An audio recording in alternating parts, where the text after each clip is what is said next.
Yun, so for today's video ay pupunta tayo ngayon sa LTO main para magparehistro ng motor. Testingin natin kung magkano aabutin ngayong 2024. First time kong i-register itong motor, Mio i125. Ayan, check ko muna yung mga ilaw kung gumagana, harap likod, preno harap likod.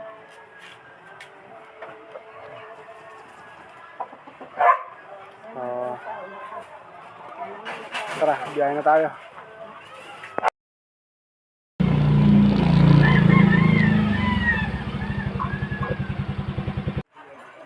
So, sa part na to, minto nga pala ako kasi nakalimutan ko. Wala pala akong helmet. Gago! Kinuha ko muna sa bag ko yung helmet. Siyempre, kakabit ko rin muna yung intercom. Yan. Para maliwanag yung mga voice call sa akin kung kapag may tumatawag. Paano masabi? Wait lang. So, ito na nga. Biyahe na tayo. So, tayo ng LTO main para magpa-registro dito sa may sa may ito malapit sa East Avenue. Hindi ko alam saan banda yun. Tara. Let's go. Yan. So bago ako pumunta sa emission, hinuha ko muna yung plaka ko dito sa likod ng LTO. Kasi bawal ang walang plaka kapag may emission. Yan. So ngayon, andito na tayo sa emission. Waiting na lang kasi marami pa nakapila. Wait a minute! Who are you? So ito na nga, emission test na. Bali sila na rin yung gumawa ng insurance natin. At syempre pagkatapos yan, pupunta na tayo ngayon sa LTO main, sa loob mismo. Pipila na. Yun. So bali tapos na rin ako magpa-stencil. Nagabot na ako ng pangkape. Yan, dito sa loob. Wow naman! Ito na nga, waiting area na.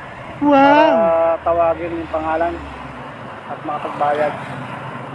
So ito, nakuha ko na yung insurance ko, pati yung rehistro ng motor. Bali ang nagastos ko nga pala dito ay nasa 700 ang tawag dito, insurance, tapos 700 plus din o 800, hindi ko na kinompute sa emission.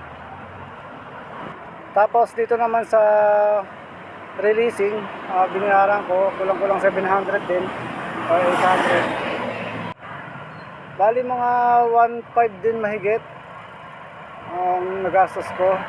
Masabihan ko lang 2,000 kasama na pagkain. Ayun, madali lang, wala pang isang araw, wala pang. So, tapos na tayo magparehistro ng motor. All goods naman. Nalito lang ako sa mga bayarin ko kanina. Bali, binayaran ko lang pala 700 plus sa insurance sa kasi emission.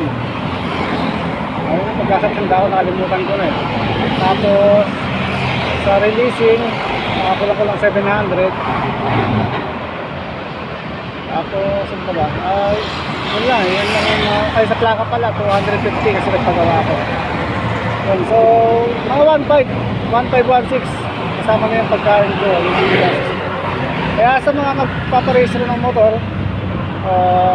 wala kayong time, pwede nyo ako i-message. Ako maglalakad ng motor nyo, hindi maglalakad naman.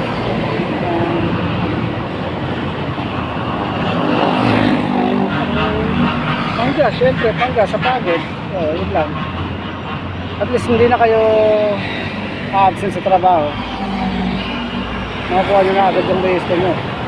Syempre, kailangan pagaling yung motor nyo. Kasi wala kayo ng inspection number. So, yun lang muna. Share ko lang yung register ko ngayong 2024. Bali kasama ko nga pala rito yung kapatid ko, siya yung talagang naglalakad ng mga rehistro at saka mga iba pang papeles kasama lahat. So yun na guys, balik na ulit tayo sa biyahe.